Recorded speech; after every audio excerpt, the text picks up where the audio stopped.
Openly রাস্তাঘাটে যে কোনো জায়গায় ওপেনলি সিগারেট খেতে পারবে না, পুরুষ হোক কিংবা মেয়ে হোক। ঠিক কথা বলছে, সুন্দর কথা বলছে। এখন যারা সিগারেট খোর আছেন, প্রকৃত সিগারেট খোর, তারা যদি বলেন যে আমাদের গায়ে লাগছে, আমাদের কষ্ট লাগছে, আমরা ব্যথা পাইছি, আপনি এই কথা বলেন কেন? স্বরাষ্ট্র উপদেষ্টাকে এই কথা বলেন, এটা আপনারা বলতে পারেন, এটা আপনাদের ব্যক্তিগত ব্যাপার। হ্যালো বন্ধুরা, আসসালামু আলাইকুম, welcome to my YouTube channel. তো আশা করি সকলেই ভালো আছেন, আমিও ভালো আছি। বেসিক্যালি আমার পাশে থাকা ভিডিওটা একটু দেখেন, তারপরে আপনাদের সাথে কিছু আলোচনা করছি। আমরা স্বরাষ্ট্র উপদেষ্টা জাহাঙ্গীরকে সময় বেঁধে দেই যে আপনি 24 ঘন্টার মধ্যে পদত্যাগ করেন, ক্ষমা চান আমাদের কাছে, জাহাঙ্গীরকে ফালাই দেন। জাহাঙ্গীর আমাদের নিরাপত্তা দিতে পারতেছে না। আমার চ্যাটার বাল। আপনারা দেখেছেন এই লালমাটিয়ারি শহরে, এই ঢাকা শহরের প্রাণ কেন্দ্রে কি করে মেয়েদের গায়ে হাত তোলার মতো ন্যাক্কারজনক ঘটনা ঘটিয়েছে মব করে। এইটা যদি ভাই ওদের আর বেশি কথাগুলো আমরা শুনবো না। কেননা শুনবো না? এই কারণেই শুনবো না যে ওরা যা বলবে তা হচ্ছে আমাদের ফালতু বকবগানি। কেননা ভাই বর্তমানে বাংলাদেশে এমন একটা সিস্টেম তৈরি হয়ে গেছে, কিছু হইলেই এক ধরনের মেয়েরা আছে, তারা লাভ দিয়ে পড়ে ওই আপনার শাহবাগে যাইয়া মনে করে যে মিছিল মিটিং সমাবেশ এগুলো করবে। কিন্তু ওরা যে কাজটা করছে, এখানে আমাদের স্বরাষ্ট্র উপদেষ্টা বলছে যে ওপেনলি রাস্তাঘাটে যে কোনো জায়গায় ওপেনলি সিগারেট খেতে পারবে না, পুরুষ হোক কিংবা মেয়ে হোক।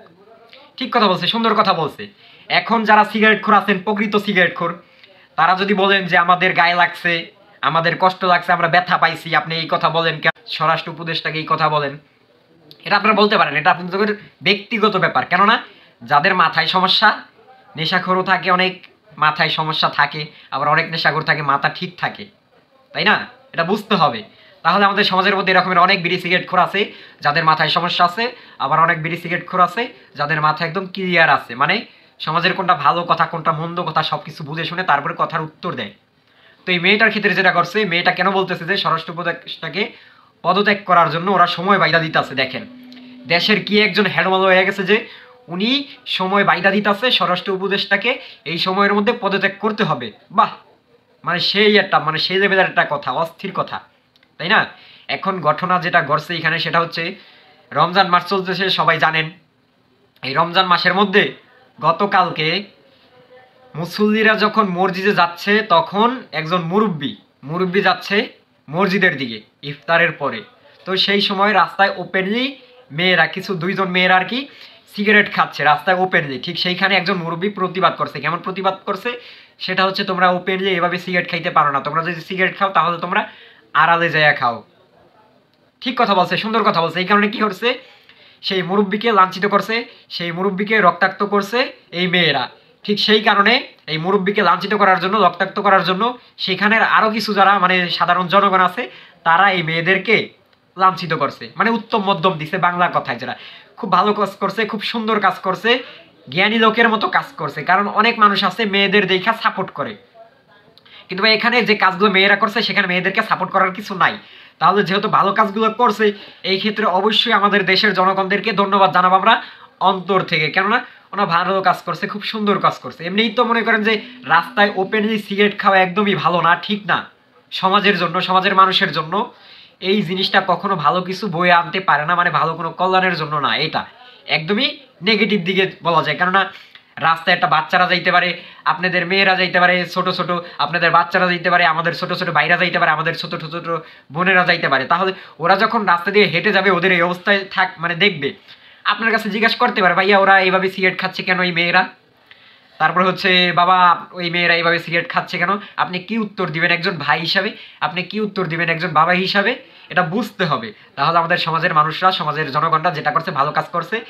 এই ক্ষেত্রে এই বিষয়টাকে নিয়ে যখন আমাদের স্বরাষ্ট্র উপদেষ্টা এই কথাটা বলছে যে রাস্তায় আপনি পুরুষ হন কিংবা মেয়ে হন, ওপেনে এইভাবে সিগারেট খাওয়া যাবে না, সিগারেট খেতে পারবেন না, ঠিক সেই কথাকে কেন্দ্র করে এমনভাবে প্রচার করতেছে, মনে হয় যে সমাজের কিছু মানুষ এই মেয়েদেরকে রাস্তায় ফেলাইয়া দর্শন করে দিছে, এমনভাবে প্রচার করতেছে। এর জন্য আর কি বলতেছে যে স্বরাষ্ট্র উপদেষ্টার আমরা এই পদত্যাগ চাই, এটা চাই, ওটা চাই। ভাই তোরা যে কাজগুলো করছোস, তোদের শুধু মারছে, তোদের যে আরো বেশি কিছু করে না, এটা তোদের 7 জন্মের ভাগ্য। কেননা ভাই একটা সমাজের মানুষ যদি এরকমের উচ্ছৃঙ্খল হয়, সেই সমাজটা কখনো ভালো হবে না, সেই সমাজের আগামী প্রজন্মগুলো ভালো হবে না। তারপরে দেখেন ভাই, এই যে মেয়েটা আগে এই যে মেয়েটা বক্তব্য দিল, সেই মেয়েটার বাপ একজন সাংবাদিক। তা আবার কোন সময়ের সাংবাদিক জানেন? আওয়ামী লীগ ফ্যাসিস্ট সরকারের সময়ের সাংবাদিক। তাহলে এদের কি করা উচিত? এদের কি জুতা দিয়ে পিটানো উচিত না? আপনারাই বলেন। এই যে একে তো সব দিকে ওদের ভুল, ওদের কোনো ক্ষেত্রে কোনো জায়গায় আর কি সঠিক কিছু নাই, সব দিকেই ভুল। তাহলে ওরা এই যে সমাজের কিছু মেয়েরা কিছু হইলেই সাহাবেগে যাইয়া আমাদের অমুক দাবি, এই দাবি, ওই দাবি। ভাই তোরা ভালো ন্যায্য দাবি বল, সেটা মানা যায়, কিন্তু আবল তাবল কথা বললে তোদেরকে জোতা দিয়ে পিটানো ছাড়া আর কোনো কিছু দেখি না। একমাত্র উপায় হচ্ছে তোদেরকে জোতা দিয়ে পিটানো। মানে সমাজের মা বোনদের ক্ষেত্রে এই কথাগুলো বলা ঠিক না, তারপর আমরা বলতে বাধ্য, কেন ওরা যে কাজকর্ম করে, ওরা যা ব্যবহারগুলো করে, এতে ওদেরকে জোতা দিয়ে পিটানোই উচিত ভাই। আর তারপরে দেখছেন পোশাকগুলো দেখছেন, এই মেয়ের চুলগুলো দেখছেন, ওকে দেখে কখনো কোনোভাবে মনে হয় যে একটা বৈধ ঘরের সন্তান? ভাই ও বৈধ কিংবা অবৈধ সেটা আমরা জানি না, কিন্তু ওর কাজকর্মগুলো দেখা কোনোভাবেই মনে হয় না যে মানে একটা সুস্থ ফ্যামিলির সন্তান হতে পারে এই মেয়েটা। তো যাই হোক, অনেক কথা বলে ফেললাম, এখানে আর বেশি কথা বাড়াইতে চাই না। আমাদের সমাজের মানুষ আছে অনেক জ্ঞানী গুণী, তারাই বুঝতে পারবেন যে আমরা কি বুঝাইতে চাইছি, আর তারাই রিয়াকশন দিবেন এটার। এখানে আমাদের আর কিছু বলার নাই। তো সকলেই ভালো থাকবেন, সুস্থ থাকবেন, দেখা হচ্ছে নেক্সট কোনো ভিডিওতে। আজকের ভিডিও পর্যন্তই। আসসালামু আলাইকুম।